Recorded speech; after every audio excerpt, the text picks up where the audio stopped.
Hello बच्चों, again welcome in revolt classes. ठीक है, तो मेरा नाम है भरत सिंह, मेरी स्टडी NIT राउरकेला से है बच्चों। कम टाइम में स्ट्रॉन्ग कॉन्सेप्ट देने का मेरा रिकॉर्ड है। ठीक है, ज़्यादा टाइम वेस्ट नहीं करता, ना अपना ना आपका, सीधे मुद्दे की बात पे आते हैं। ठीक है, अपने को क्या करना है, स्टडी करनी है, कॉन्सेप्ट की प्रैक्टिस करनी है, क्वेश्चन की ज़्यादा से ज़्यादा प्रैक्टिस करनी है। जितनी कमांड होगी उतनी स्मूथनिंग आएगी, उतना ज़्यादा फ्रिक्शन दूर होगा हमसे। क्लियर है बच्चों? तो अब नेक्स्ट टॉपिक है हमारा किसके ऊपर, NCERT की एक्सरसाइज 1.1।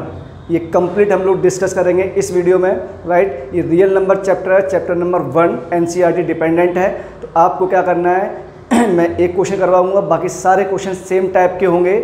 आपको प्रैक्टिस करके आंसर बॉक्स में आंसर लीव करना है, कमेंट बॉक्स में। क्लियर बच्चों? चलो come on, let's get started. तो बच्चों क्वेश्चन नंबर 1 हमसे कह रहा है, आपको जो भी ये गिवन है ना सब कुछ, क्वेश्चन नंबर 1 है, 1 के 5 पार्ट हैं, 1 2 3 4 एंड 5।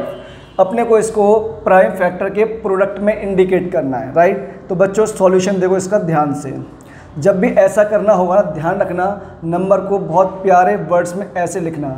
और आप लोगों को क्लास 8th 9th दोनों में फैक्टर करना सिखाते हैं, तो बस इस क्वेश्चन में आपको फैक्टर ही करने हैं। ध्यान रखना, जब भी फैक्टर करने हो तो ऑलवेज स्मॉलेस्ट नंबर से स्टार्ट करना, और जब भी किसी नंबर को डिवाइड करना हो तो ऑलवेज बिगेस्ट नंबर से डिवाइड करना।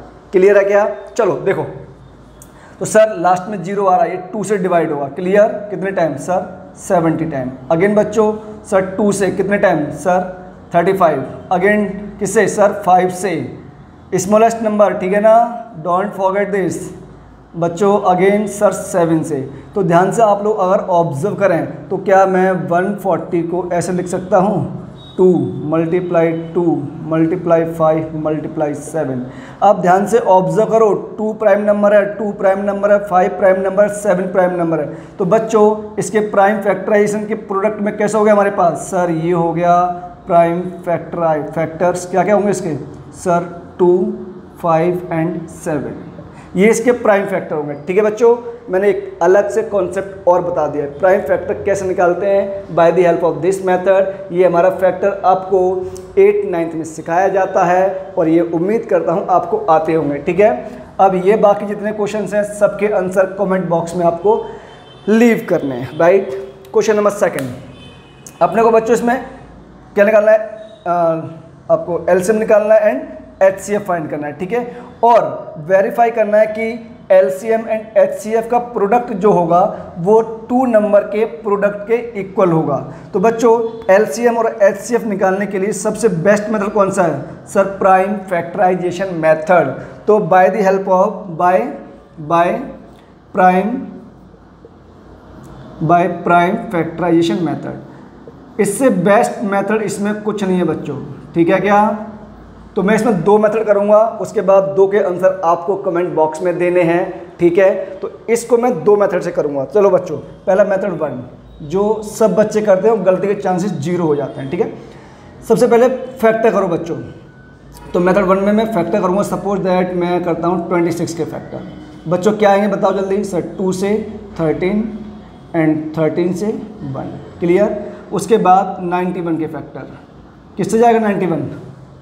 7 से 1 टाइम, 7 बन जाए 7 3, और उसके बाद 2 और ये 3, एंड बच्चों ये 13 से 1 टाइम। क्लियर है क्या? तो बच्चों 26 को आप क्या लिख सकते हो सर? 26 को हम लिख सकते हैं क्या? 2 × 13, एंड 91 को बच्चों सर 7 × 13। क्लियर है? अब पहले क्या निकालना है? LCM निकालना है हमें। किसका LCM निकालना है बच्चों? 26 एंड 91 का, राइट। LCM का बेसिक फंडा बहुत अच्छे से जानते हैं और नहीं जानते तो ध्यान रखो प्यारे बच्चों। क्या करना है इसमें सर?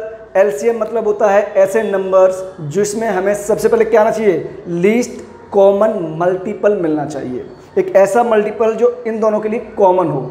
ठीक है, वो कैसे आएगा सर? जो नंबर कॉमन है पहले वो लिख दो। ठीक है, लिख दिया सर 13 कॉमन है। उसके बाद सर इसमें जो नंबर बचे हुए हैं कॉमन लेने के बाद वो भी सब लिख दो। तो 13 कॉमन था, लिख दिया, बचे क्या है 2 और 7, तो बचे 2 × 7। जो भी आंसर आएगा आप लोग निकाल लेंगे, ठीक है।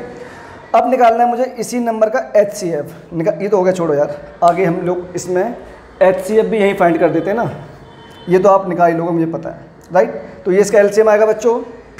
अब मुझे निकालना है इसका HCF, किस किस का सर 26 और 91।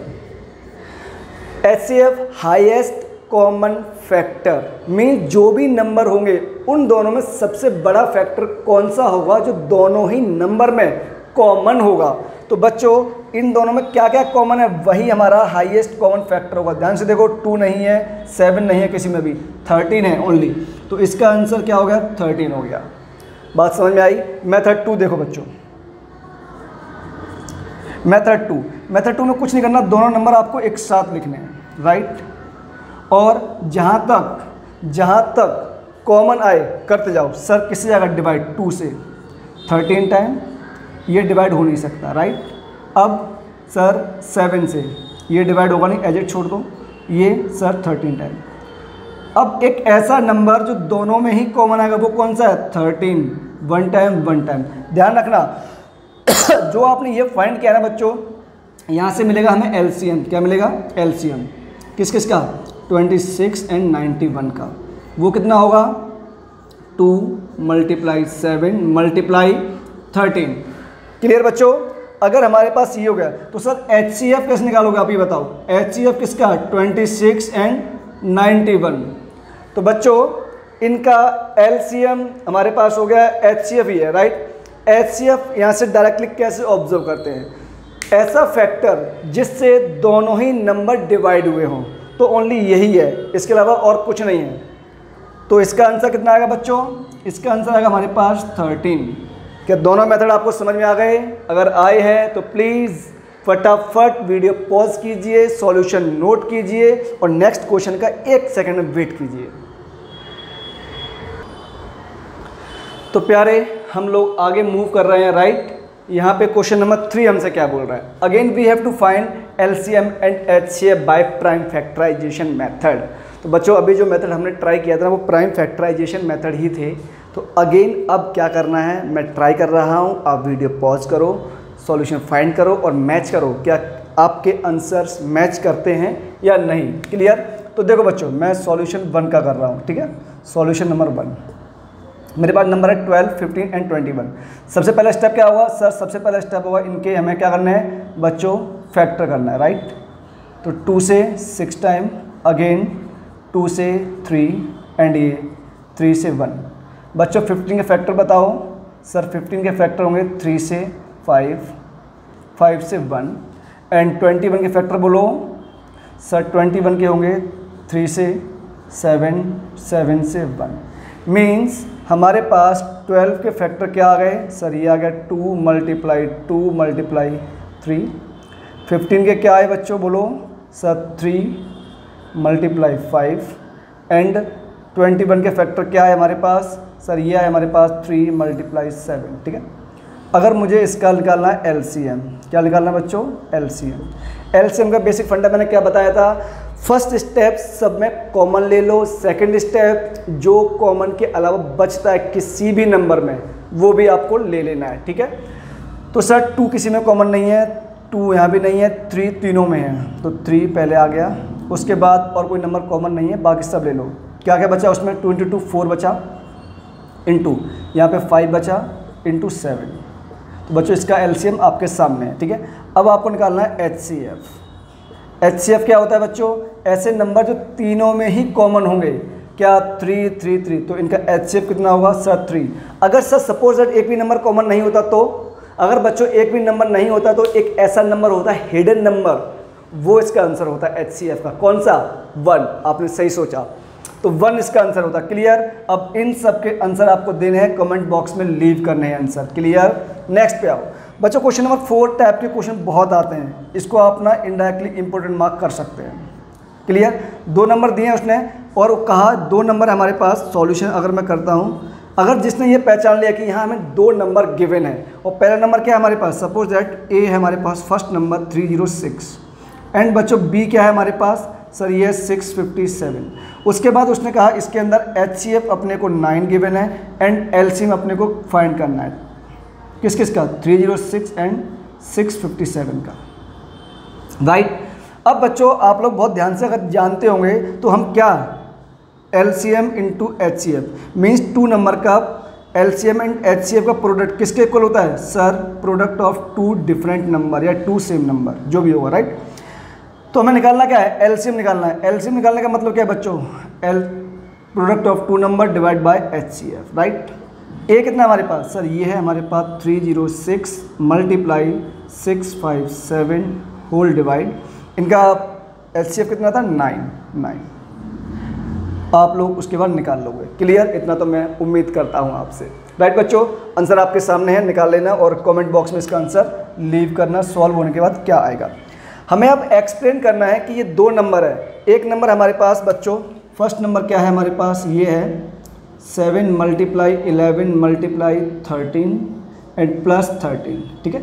और सेकेंड नंबर है हमारे पास 7 मल्टीप्लाई 6 मल्टीप्लाई 5, कहाँ तक? मल्टीप्लाई 1 तक और प्लस 5। ये 2 नंबर्स हैं बच्चों, और उन्होंने कहा आप हमें ये बताओ कि ये दोनों नंबर हमारे पास कंपोजिट होंगे या नहीं होंगे, क्लियर? तो कंपोजिट होने का बेसिक फंडा आपको पहले पता होना चाहिए, और जिसको नहीं पता है ना मेरी प्रीवियस वीडियो देखो बच्चों, उसमें मैंने सब बताया है। कंपोजिट नंबर क्या होता है, प्राइम नंबर क्या होता है, सब बताया है डिटेल वाइज। आपको लिंक डिस्क्रिप्शन बॉक्स में मिल जाएगा, जाके देख लेना। फिर भी मैं यहाँ अगेन समझा देता हूँ। कंपोजिट नंबर वो होते हैं बच्चों जिनके मोर देन 2 फैक्टर पॉसिबल होते हैं, और प्राइम नंबर वो होते हैं जिनके 2 ही फैक्टर पॉसिबल होते हैं, और दोनों ही फैक्टर क्या होंगे? डिफरेंट टू ईच अदर होंगे, 1 and the number itself, clear? अब देखो बच्चों, मुझे ये प्रूफ करना ये नंबर हमारे पास कंपोजिट होंगे या नहीं। तो आप ध्यान से ऑब्जर्व करो तो यहाँ से हमें क्या कॉमन मिल रहा है? सर 13, तो क्या बचेगा? 7 इंटू 11 प्लस 1 मतलब 13 इंटू 11 7 या 77 एंड 78। बच्चों ये 78 आ गया। आप इसको क्या लिख सकते हो? 13 मल्टीप्लाई 2 मल्टीप्लाई 39। क्या मोर देन 2 फैक्टर है? तो ये हमारे पास मोर देन 2 फैक्टर है, इसलिए हमारे पास क्या होगा? ये कंपोजिट नंबर होगा, क्लियर बच्चों? यहाँ पे आ जाओ, ध्यान से आप ऑब्जर्व करना, दोनों 5 कॉमन आ रहा है, ले लो बाहर। अंदर क्या बचेगा? मल्टीप्लाई ऑफ 7 मल्टीप्लाई 6 मल्टीप्लाई 4, कहाँ तक बच्चों? मल्टीप्लाई 1 और प्लस 1 बचेगा, ठीक है। जैसे ही आप इसको ऐड करोगे बच्चों तो क्या आएगा? 5 इंटू समथिंग आएगा, मतलब मोर देन 2 फैक्टर इसके भी आएंगे, क्लियर है क्या? और वैसे तो मुझे ये सॉल्व नहीं करना था, आपसे ही करवाना था, मैंने कर दिया, बट आप वीडियो पॉज करो, फटाफट सॉल्यूशन नोट करो, ठीक है बच्चों? फटाफट प्लीज़। तो प्यारे बच्चों आगे हमारे पास इसमें 2 क्वेश्चन और बचे हुए हैं, ठीक है। अभी जो जस्ट इससे पहले वाला क्वेश्चन हम लोगों ने किया है बच्चों, वहाँ पे ना एक थोड़ा सा क्वेश्चन का आगे पीछे हमने नंबरिंग कर दिया, कोई दिक्कत नहीं। ये क्वेश्चन नंबर 5 था, ठीक है। इससे पहले जो क्वेश्चन नंबर 5 था वो क्वेश्चन नंबर 6 था, इससे कोई प्रॉब्लम नहीं होनी चाहिए। अपने को तो कॉन्सेप्ट एंड क्वेश्चन से मतलब है, क्लियर? तो बच्चों अगर आप यहाँ बहुत ध्यान से ऑब्जर्व करें तो हमें ये निकालना है check 6 and, check 6 and with 0 if n क्या है? हमारा n जो है वो बिलोंग कर रहा है नेचुरल नंबर को, मतलब जो इसकी पावर है वो सारे के सारे नंबर क्या होंगे? नेचुरल नंबर होंगे, राइट। अब हमें ये पता करना है कि ये जो नंबर है अगर मैं n की वैल्यू कुछ भी पुट करता हूँ नेचुरल नंबर, तो क्या कभी इसकी डिजिट 0 से एंड हो सकती है या नहीं? अब बच्चों ध्यान देना आप लोग, अगर किसी भी डिजिट को ना 0 से एंड होना है तो एक बात श्योर है सर, उसके अंदर 2 और 5 दोनों का मल्टीप्लिकेशन होना चाहिए। अगर दोनों में से एक भी मिसिंग है तो समझ जाना वो कभी भी पॉसिबल नहीं है कि वो 0 से एंड हो जाए, राइट। तो अगर मैं 6 की पावर n के बच्चों फैक्टर करता हूँ, किसके? तो अगर मैं इसका सॉल्यूशन स्टार्ट करूँ, मैंने कहा बच्चों देखो 6 की पावर n था, तो 6 को हम क्या लिख सकते हैं बच्चों? अगर मैं 6 के फैक्टर करता हूँ, यहाँ देखो आप लोग, तो बच्चों 2 से ये 3 टाइम और 3 से ये 1 टाइम, क्लियर है क्या? तो मतलब 2 मल्टीप्लाई 3 इसकी पावर n, ठीक है बच्चों। अब आप लोगों ने कॉन्सेप्ट पढ़ा होगा, और वो कॉन्सेप्ट क्या है? देखो ध्यान से, कॉन्सेप्ट ये था कि अगर मेरे पास a की पावर n है और उसकी पावर m है, क्या है? ये नहीं, ये कॉन्सेप्ट यहाँ यूज़ नहीं होगा। a इंटू बी इसकी पावर n है बच्चों, राइट। तो a की पावर n मल्टीप्लाई b की पावर n हम इसे लिख सकते हैं। ये कॉन्सेप्ट है 8th क्लास का, राइट। तो बच्चों इसे मैं 2 की पावर n मल्टीप्लाई 3 की पावर n लिख सकता हूँ। क्या यहाँ पर कोई भी फैक्टर 5 के साथ है? अगर 5 के साथ 2 होता तो बच्चों 2 मल्टीप्लाई 5 होकर हमारे पास 10 बनता, तो यहाँ पे 0 आ जाता, लेकिन यहाँ 5 का कोई फैक्टर है ही नहीं। अगर मेरे पास 3 के साथ 5 होता तो यहाँ से 15 आता, कभी भी 0 आ नहीं सकता। क्लियर, यहाँ से पॉसिबल था, लेकिन ध्यान दो 5 का फैक्टर है ही नहीं, और जब 5 का फैक्टर नहीं है तो आप n की कोई भी वैल्यू पुट कर लो बच्चों, यहाँ से कभी भी आंसर 0 पॉसिबल नहीं है। अब इसने रीजन पूछा कि पॉसिबल होगा तो क्यों और नहीं होगा तो क्यों। तो आंसर आप सिंपली लिखना, because there is no factor of 5, so there is no any possibility that it will goes up to 0 last digit. Okay, मतलब इसकी कोई भी डिजिट लास्ट में 0 हो ऐसा पॉसिबल नहीं है। क्यों? क्योंकि यहाँ 5 का फैक्टर नहीं है। इतना एक्सप्लेनेशन आप लिख सकते हो, ठीक है बच्चों, जो मैंने बताया उतने लिखना, ज़्यादा लिखने की नीड नहीं है, राइट। लास्ट क्वेश्चन में बच्चे बहुत अटकते हैं यार, पता नहीं क्यों अटकते हैं। अब ध्यान रखना, कोई भी इसमें क्वेश्चन क्या है मैं आपको बताता हूँ। रवि और सोनिया हैं, 2 लोग हैं जो एक सर्कुलर पाथ के अंदर ट्रैवल कर रहे हैं, मूवमेंट कर रहे हैं या दौड़ रहे हैं। क्लियर है? और दोनों ने ना बच्चों एक ही पॉइंट चूज़ किया और सेम डायरेक्शन चूज़ किया मूवमेंट करने की या रनिंग करने की या एक्सरसाइज करने की, जो मर्जी मान लो यार, क्या फ़र्क पड़ता है। तो रवि इस कंप्लीट राउंड करने में, एक राउंड करने में लेता है 12 मिनट। कितने मिनट्स? 12 मिनट। और सोनिया लेती है 18 मिनट, 18 मिनट्स। बच्चों जब इन दोनों ने कंप्लीट राउंड किया तो इसने लिए 12 एंड सोनिया लिए 18 मिनट। अब क्वेश्चन है हमारा कि ये दोनों अगेन कब मिलेंगे, मतलब कि इसी पॉइंट पे इन दोनों की मुलाकात कब होगी। तो ध्यान रखना प्यारे बच्चों, एक तो वही सिंपल थिंग है, आप हर बार राउंड देखते रहो देखते रहो देखते रहो और टाइमिंग मैच करते रहो, तो वो अब बेसिक फंडा यहाँ काम नहीं आएगा, बिकॉज हमें क्वेश्चन जल्दी करना है कम टाइम में। इस टाइप की प्रॉब्लम कभी भी आए, यहाँ 2 कॉन्सेप्ट बेसिकली यूज़ होते हैं। पहला कॉन्सेप्ट ध्यान रखना बच्चों, एक बात कॉमन सेंस लगाओ, ये जब भी मुलाकात होगी तो जो भी टाइम होगा इस टाइम से तो ज़्यादा होगा। क्यों? अगर मान लो वो 18 मिनट में मिलते तो ये रवि नहीं उसके पास पहुँच पाएगा। अगर ये मान लो 12 मिनट में मिलते तो इसको तो 18 मिनट लगना, ये कभी इसको टच नहीं कर पाएगा। मतलब इन दोनों का जो भी मीटिंग टाइम होगा, मिलने का वक्त होगा, वो इस और इस टाइम से तो ज़्यादा ही होगा, कम तो नहीं होगा। अब ध्यान रखना, जब भी जो भी वैल्यू हमें गिवन हो और उसका मीटिंग टाइम या कुछ भी टाइम उससे ज़्यादा आए, always find LCM. Basic concept बहुत इजी है, ऑलवेज फाइंड एलसीएम। जब भी नंबर आपको रियलाइज हो जाए कि इनसे ज़्यादा आएगा, ऑलवेज फाइंड एलसीएम। और जब भी रियलाइज हो जाए कि आपको इनसे नंबर छोटा आएगा, ऑलवेज फाइंड एचसीएफ। 2 फंडे याद रखना, एक भी क्वेश्चन गलत नहीं होगा। क्लियर है? देखो बच्चों, अब मैं इसका एलसीएम निकालता हूँ, राइट। तो बच्चों 12 के आप लोग फैक्टर करोगे, क्या आएगा सर? 2 से ये 6 टाइम, ये 2 से हमारे पास 3 टाइम एंड अगेन 3 से ये 1 टाइम। क्लियर? 18 के फैक्टर निकालो बच्चों। सर 2 से ये 9 एंड 2 से ये 3, सॉरी, ये 3 से ये 3 एंड अगेन बच्चों 3 से 1 टाइम, राइट। तो आप 12 के फैक्टर क्या लिखोगे सर? 2 मल्टीप्लाई 2 मल्टीप्लाई 3 एंड 18 के फैक्टर क्या लिखोगे बच्चों? Sir 2 multiply 3 multiply 3। बेसिक फंडा एलसीएम निकालना है, क्या होता है, किसका निकालना है एलसीएम बच्चों? 12 एंड 18 का, राइट।